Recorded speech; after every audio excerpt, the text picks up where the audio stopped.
Okay, so we've got this stack of writings here by John Taylor Gatto, Yeah. former teacher, Yeah. even New York State Teacher of the Year. Wow. But then he kind of went and did something pretty radical, Right. right? He quit and publicly denounced compulsory schooling. Yeah, it's a fascinating story for sure. Really is. What I find really interesting is that Gatto didn't just criticize the system, Right. He actually offered a whole analysis of what he calls the hidden curriculum. Okay. He believed that schools weren't actually designed to, make students smart and independent, but to shape them into specific roles that would benefit, powerful interests. So it's not just about what we learn in textbooks, but the unspoken lessons we pick up along the way. Exactly. You could say that one of Gatto's most striking analogies is comparing schools to factories, churning out compliant workers rather than these free thinkers. Mm-hmm. He even points to historical figures like Elwood Cubberley. And Cubberley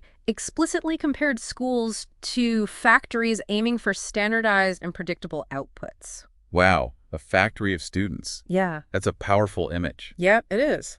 So what are some specific examples of this hidden curriculum in action? Okay, well, think about all those don'ts you heard in school, right? Oh yeah. Don't talk, don't run, don't question. Gatto argues that this conditions children to suppress their natural curiosity and just blindly follow rules. He calls this the lesson of obedience and conformity. It's like the system rewards those who fit in and stay quiet, not Yeah. those who challenge the status quo. Precisely. Yeah. Then you've got the endless drills, the standardized tests, the lack of real-world application. Gatto argues that these things lead to boredom Right. and a sense that learning is irrelevant to life. Totally. He calls this the lesson of indifference and passivity. I can definitely relate to that feeling of, why am I even learning this? I think we all can. Yeah. And finally, there's the constant ranking and sorting of students through grades and tests.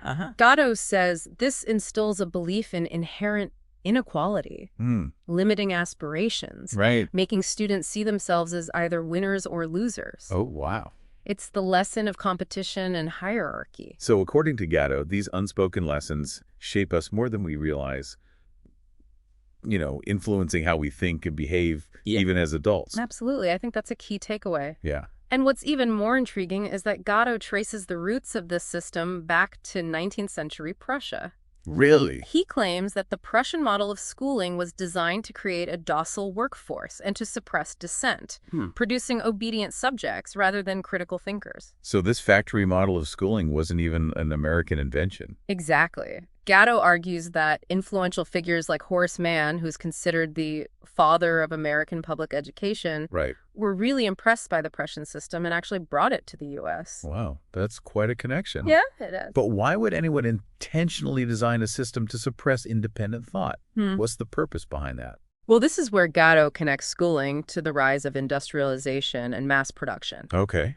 He suggests that with mass production came the need for mass consumers, and schooling played a role in conditioning people to consume rather than produce. So it's not just about creating obedient workers, but also obedient consumers. That's Gatto's argument. Wow. He even goes so far as to say that schools cultivate a kind of ugliness, both physical and psychological, through their emphasis on conformity.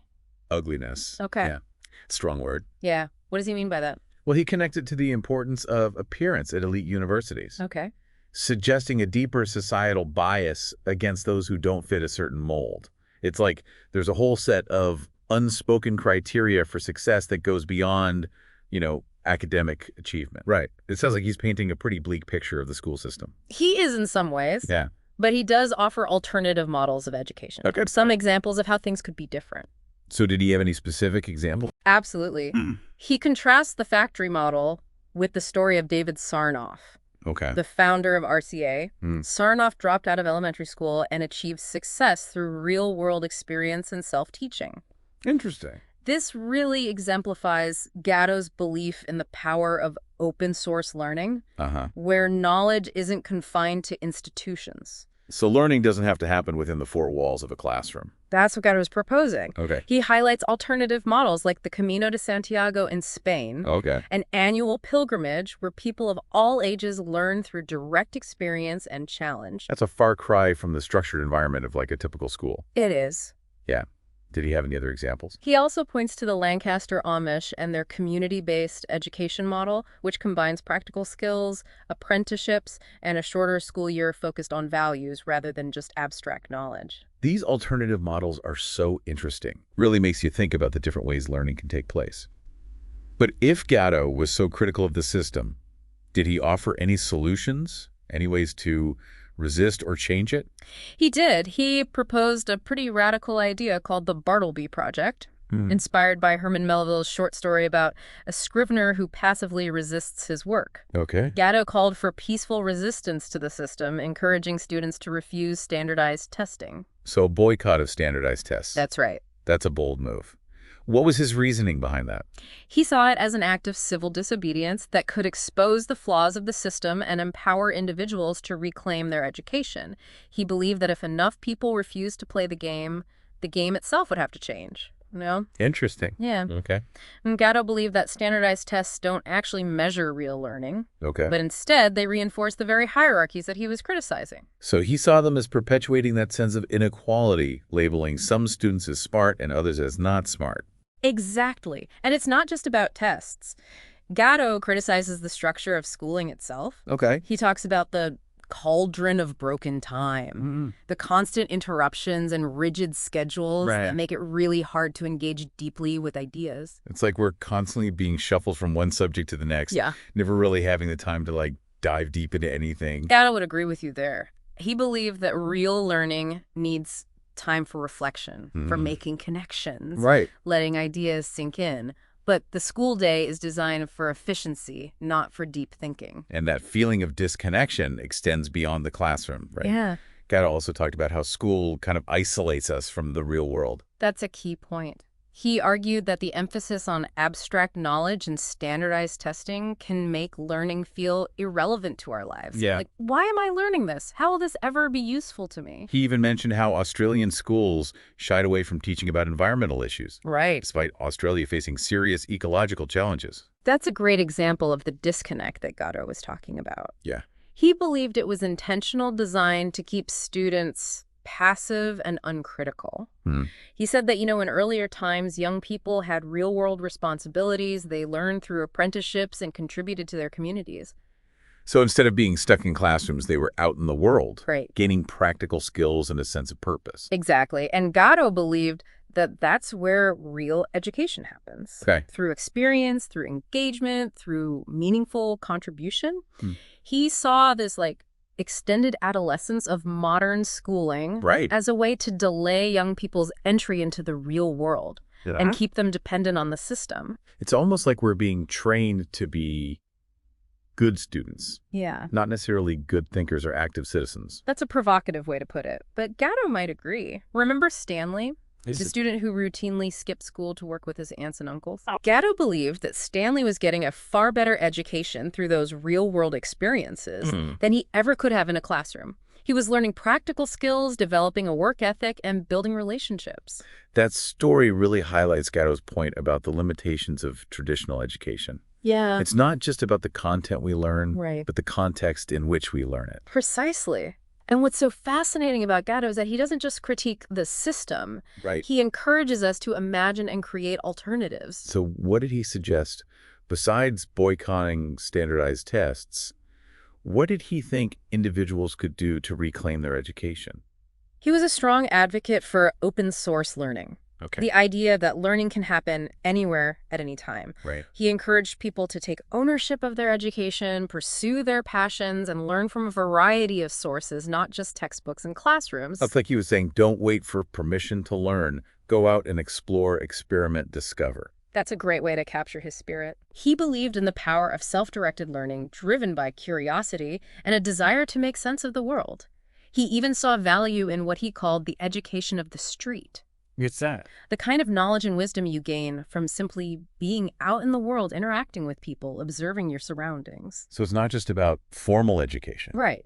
but like the informal, everyday learning experiences we encounter throughout our life. Exactly. Gatto believed that true education is about cultivating the whole person, their intellect, their character, their creativity, their ability to engage with the world in a meaningful way.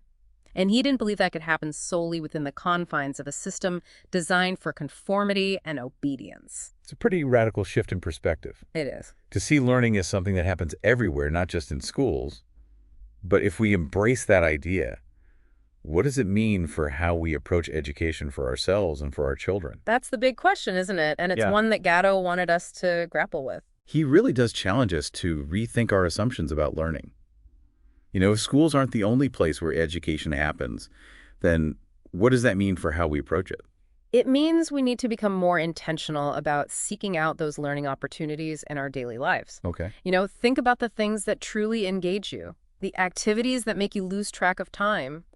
There's probably a lot of learning happening there, even if it doesn't look like traditional schooling. So paying attention to those moments of genuine, interest and curiosity. Exactly. It's about recognizing the value of those diverse learning experiences. Whether it's reading a book, having a conversation, experimenting with a new skill, or simply observing the world around us. And this applies not just to our own personal learning, but also to how we approach our children's education. Right. Absolutely. It's about encouraging their natural curiosity, providing them with opportunities for exploration and discovery, and connecting their learning to their passions and interests. Gatto believed that when children are genuinely engaged, learning becomes effortless and joyful. It sounds like he was advocating for a much more individualized and personalized approach to education. Yeah. Rather than a one-size-fits-all system. That's right. He believed that each child has unique talents and learning styles, and that the system should adapt to the child, not the other way around. But wouldn't this require a major overhaul of the current system? It's hard to imagine schools suddenly embracing such a radical shift. You're right. It's a huge challenge. But Gatto believed that change starts with individuals, with parents, teachers, and students themselves demanding more from the system and seeking out alternatives. So it's about empowering ourselves and our children to take ownership of our learning journeys, even within the limitations of the current system. Exactly. And who knows, maybe these individual efforts will eventually lead to broader systemic change. After all, revolutions often start with small acts of defiance and a willingness to imagine a different way. It's definitely a lot to think about. Gatto's critique of the school system is certainly provocative, but he also offers a powerful vision of what education could be, something more holistic, more personalized, more connected to the real world. And ultimately, that's his legacy. He challenged us to question assumptions, to embrace our curiosity, and to see learning as a lifelong journey, not something that ends when we graduate. He certainly gave us a lot to chew on. So for all of you listening out there, what resonates most with you from Gatto's ideas? What questions does this raise for you about your own education or the education of your children? We'd love to hear your thoughts. Keep diving deep.